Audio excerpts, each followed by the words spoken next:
I've been the only pest control guy in this sleepy fishing port for 15 years. I've seen it all, hornets in attics, raccoons in crawl spaces. But the job I got that Tuesday morning started with a house that felt wrong. It was one of those old stone fishermen's cottages facing the Atlantic.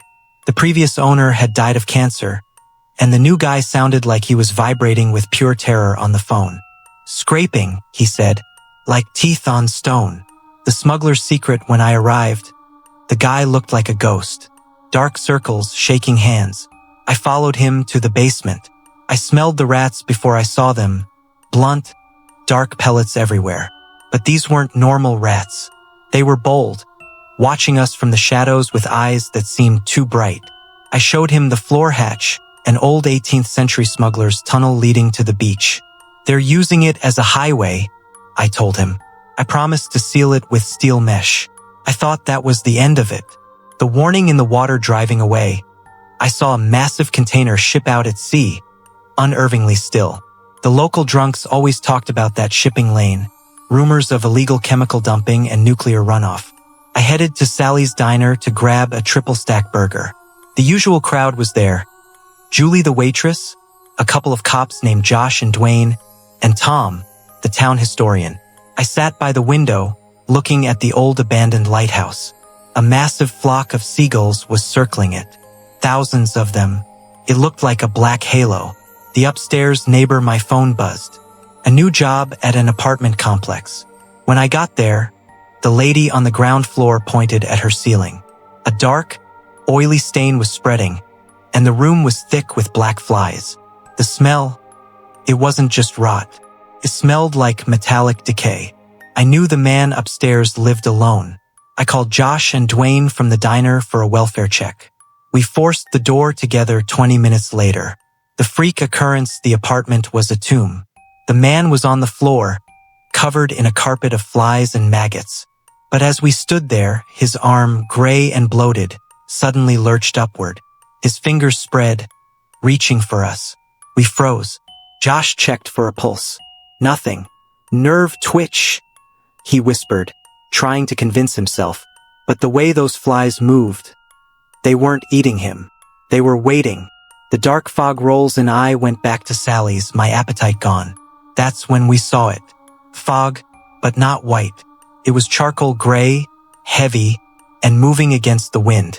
Then the emergency alerts screamed on our phones. Toxic leak. Shelter in place. We ran to Sally's basement.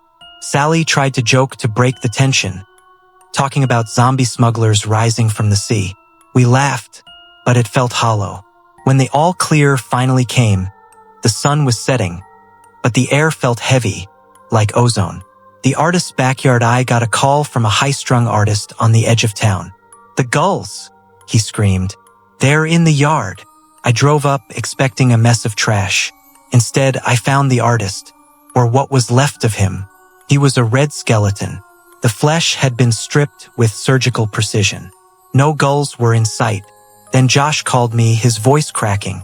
"Dave, get to the town center. Now, bring everything you've got." The shrieking silence, the town square was a nightmare. Thousands of gulls lined the rooftops, silent and staring. Josh and Dwayne were trapped in their cruiser. The air was filled with a low, vibrating hum from the birds. That's when Paul Mitchell, the town drunk, pulled up in his truck. He didn't have a cell phone. He didn't know about the fog. He stepped out, cursing at the birds, waving his fist. He kicked at one. The feeding frenzy, it was like a silent command was given.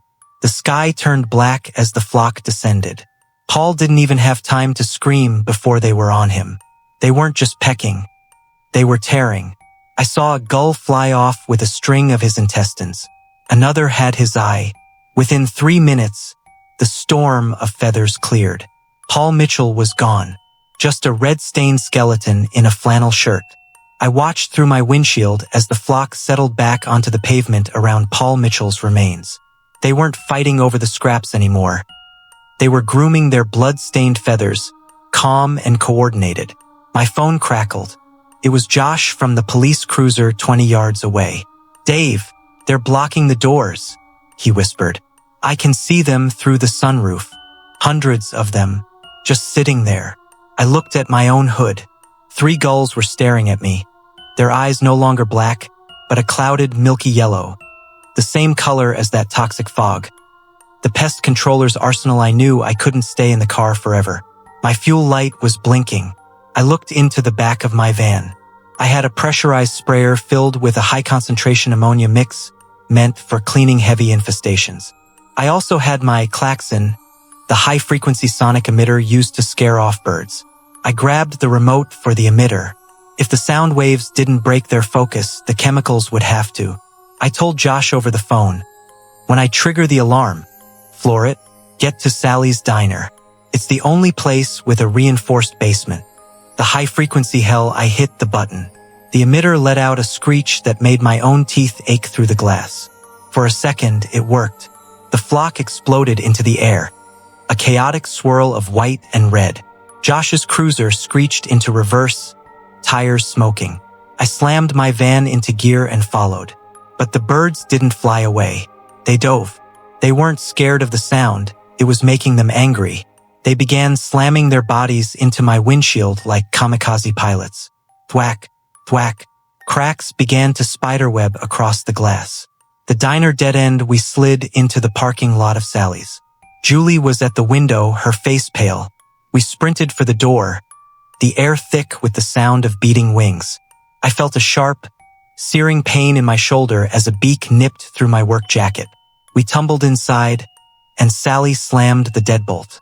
Tom was standing there, holding an old double-barrel shotgun he'd pulled from the back office. "They're trying to get in through the vents," he said, pointing up. The scratching sound from the fisherman's cottage was here now, and it was coming from everywhere. The basement revelation. We retreated to the basement again. The scratching above was deafening, thousands of talons on the roof. I looked at the smuggler's hatch in the corner. It was vibrating. Something was coming up from the beach, through the tunnels. I realized then that the all clear was a lie. The fog hadn't dissipated. It had sunk. It was heavy, and it was currently filling the tunnels and the sea caves. It wasn't just the gulls. It was everything that breathed the mist. 2 to 4:30. The breach, the wooden hatch exploded upward. It wasn't a man and it wasn't a bird. It was a swarm of those deep-sea rats I'd seen earlier, but they were fused. Their fur was matted with that gray, oily sludge from the ship. They moved like a single, undulating carpet of teeth. Tom fired the shotgun, blasting a hole in the swarm, but they just kept coming. "The ammonia!" Josh yelled. I grabbed my sprayer and unleashed a cloud of concentrated fumes. The rats shriveled and hissed, the chemical reaction turning the sludge on their skin into a caustic foam. "The lighthouse signal, we have to get to the lighthouse," Tom shouted over the chaos. "It's the highest point in the county. It has an old emergency radio that doesn't rely on the cell towers." We realized the town was being quarantined from the outside. The chemical leak was likely a cover-up for a biological spill they couldn't control. We fought our way back to the van, using the ammonia sprayer as a flamethrower of chemicals. The town square was empty of people now. Only the red skeletons remained, picked clean in the moonlight. The final stand, we reached the lighthouse, the gulls circling above like a hurricane. As we climbed the spiral stairs, I looked out toward the ocean. The container ship was glowing with a faint, sickly green light. It wasn't a leak. It was a harvest. The nuclear waste rumors were wrong. It was something older, something found in the deep trenches, brought up and mutated by the surface air. We reached the top and Tom began to crank the old radio. The unheard cry, "Mayday, Mayday. This is Port Haven. The wildlife has turned. Repeat, the wildlife is predatory." Silence. Then, a voice came through the static. It wasn't the Coast Guard. It was a cold, robotic tone. "Quarantine Protocol 9 is in effect. No survivors are authorized for extraction. Thank you for your sacrifice." I looked out the window. The gulls had stopped attacking. They were all perched on the railing, hundreds of them, watching us, waiting for the air in the lighthouse to turn gray. I felt a tickle in the back of my throat. I coughed, and a puff of gray mist escaped my lips. I looked at my hands. My skin was starting to turn the color of the sea.